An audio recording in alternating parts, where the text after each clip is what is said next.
now give you our guest speaker, Lauren Cantatore-Causey.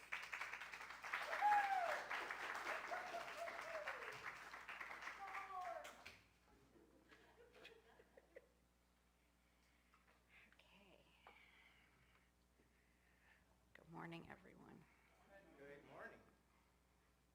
I'd like to start off this morning by saying that what I'm speaking to today is not about global politics. It's more about the human experience. This sermon may give more questions than answers, and I encourage you to reflect as they come. That's a typical UU service, isn't it? More questions than answers. There are events that happen during our lifetime that shake our faith in the world around us, such as when John F. Kennedy was killed or when the Space Shuttle Challenger exploded. I'm sure any of you around the age of 30 or older has your own personal story about the events of September 11th, 2001. I'd like to share a little bit of a history to give you some perspective. As Django mentioned, I served 21 years in the Coast Guard.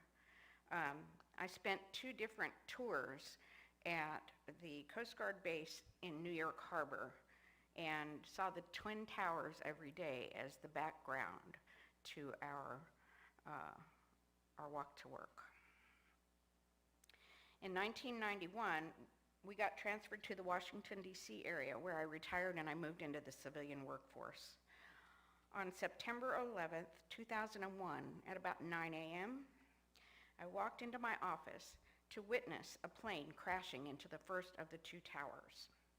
We watched in horror as the second plane crashed, and within the hour, we were told that a 3rd plane had plowed into the Pentagon, located several miles from our office.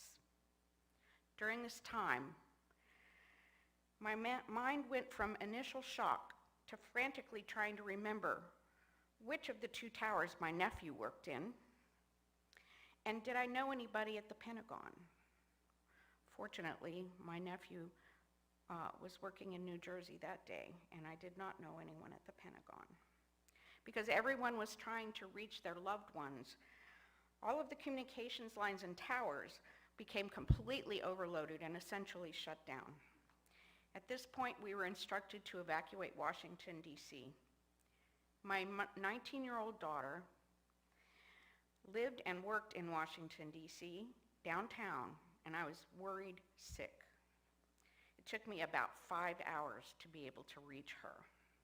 And the worst part for me was that we had gotten into a terrible argument on the phone the night before, and that might have been our last memory of our time together.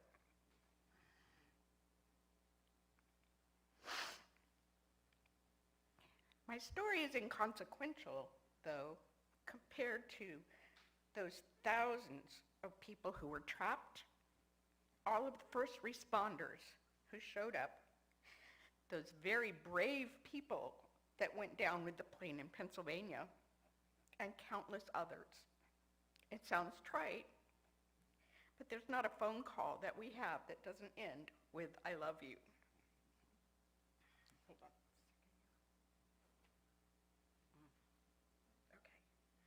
Okay. For many years, I couldn't even look at pictures covering that tragic event because it was so hideous and personal. It was just too difficult. But it's important that if we feel like we are capable and ready, that we retrieve those memories from time to time. I think I'm at that point. Maybe.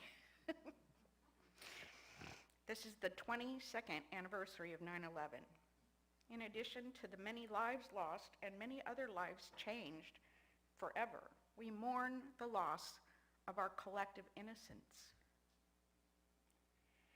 The Unitarian Universalist minister Matt Alsborough, on the 15th anniversary of the September 11th attacks, pointed out, "We lost our innocence, the naive certainty that we were a moral, civilized people who could rise above emotion and deal rationally with whatever comes our way."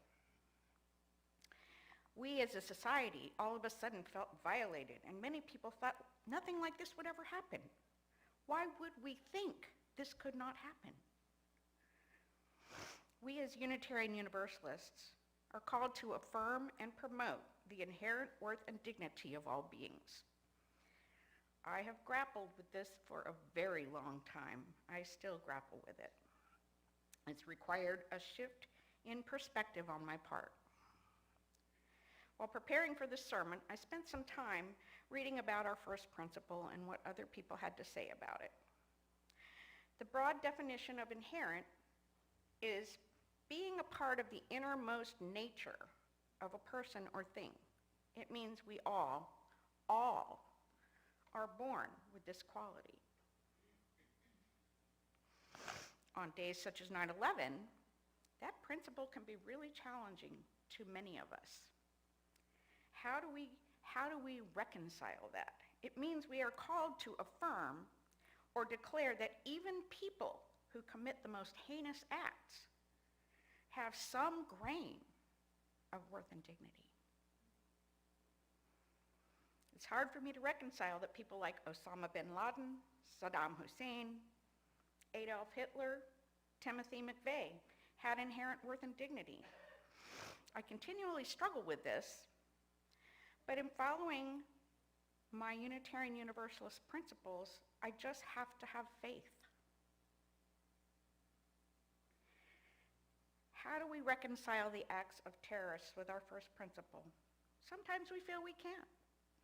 The idea that a terrorist has worth and dignity can be a painful challenge to our hearts. This person who altered thousands of lives for generations was once a child themselves.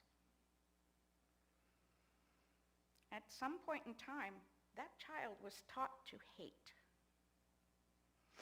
Through privilege or poverty, through education or lack thereof. They were taught somewhere along the line to hate. Does that mar their inherent worth and dignity? There are really too many factors to count with this question. What in a person's own chemistry might lead them to be more vulnerable to this? What emotional events might lead to them? We can never know the full story behind someone's actions. Now, this does not mean that these people or groups should not be held accountable. Let's talk about what accountability is. A simple definition is taking ownership of the results that have been produced. The assailants of September 11th claimed responsibility for their actions, for their events, but they believed that their actions were sanctioned.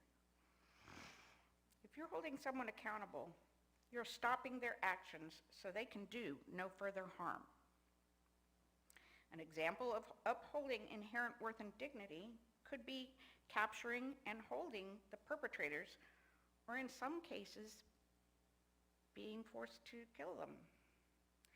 However, if torture is used, that is showing disregard for their inherent worth and dignity. The goal is for all of us to come to a worldly agreement of how to maintain harmony and still respect that worth and dignity in our different cultures.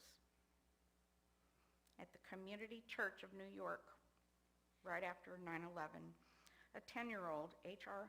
Ezrady, wrote, "I feel sorrow for those affected by this tragedy and those good people in hostile nations. This was done by terrorists that misunderstood the Quran. Do not, I ask you, lash out at Muslims and Arabs.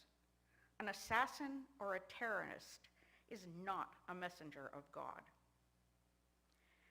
What helps us as Unitarian Universalists and Americans to keep our faith in our fellow humans? I have eternal hope for everything. My daughters will tell you that that's sometimes to my detriment, but my hope will never waver. As far as faith, it's a belief in something that you cannot see or hold. But we can have faith that our voices for peace and harmony will be loud and inspiring. We can have faith in our resolve to stand up, We, as Unitarian Universalists, will continue to combat injustice and support and lift up marginalized populations. We are doing that every day in this sanctuary, outside in our community. That is something we can keep doing. I have faith in that. I'd like to end with two quotes from the Reverend Bruce Southworth, who was minister of the Community Church of New York, who in this first quote cites the Islamic notion of sin, forgetfulness of our better selves, forgetfulness that we are a part of sacred creation, that we are tied to one another. We have the ability to choose for the good or for the bad, to choose our better or worst selves. Part of the graciousness of creation is that there is so much beauty in the world, but we are not saved by the graciousness of creation. We are saved by our choices. Our Unitarian Universalist faith helps us to understand that we do live in a tragic world. Southworth concludes, but he affirms, there are also creative, healing forces, the power of love, the ability to seek justice, to celebrate beauty wherever it is.